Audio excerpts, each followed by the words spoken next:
धरती डोलागी। हाँ। रात के अंधेरे में एक पुराने हवेली के बगीचे में अजीब गरजती आवाज सुनाई दी। सभी गांव वाले उसे भूतिया हवेली कहकर डर से कांपते थे।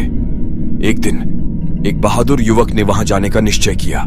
बिना किसी डर के वह हवेली में प्रवेश करता है, जहां उसने अचानक देखा कि दीवारों पर खून से लिखे अक्षर हैं। घबराया नहीं, वह आगे बढ़ता है, पर बगीचे की सुनसानी में उसकी आवाज का गूंज खो जाता है। अचानक वह विचित्र छाया के साथ एक वर्णनशील महिला को देखता है, जो उसे चुपचाप देख रही है।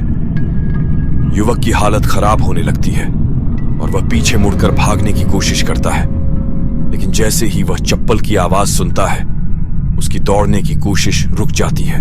चप्पलों की आवाज बगीचे में घूमती रहती है और उसके कदम बगीचे के अंदर आवाज के साथ मिलते जाते हैं। वह बार बार दौड़ने की कोशिश करता है, लेकिन वाहना उसके पास बढ़ती जाती है, जैसे कि वह किसी अदृश्य शक्ति की चप्पलों में कैद हो गया हो।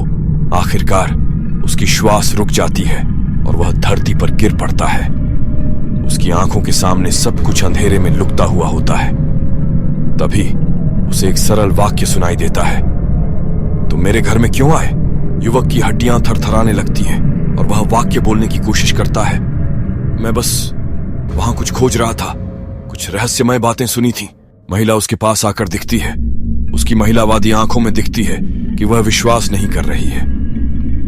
तुमने मेरे घर में दरार दी है, उसने शांतिपूर्ण वाणी में कहा। मैं दिन भर की थकान से परिपूर्ण हूं और अब तुमने मेरी नींद को भंग किया है।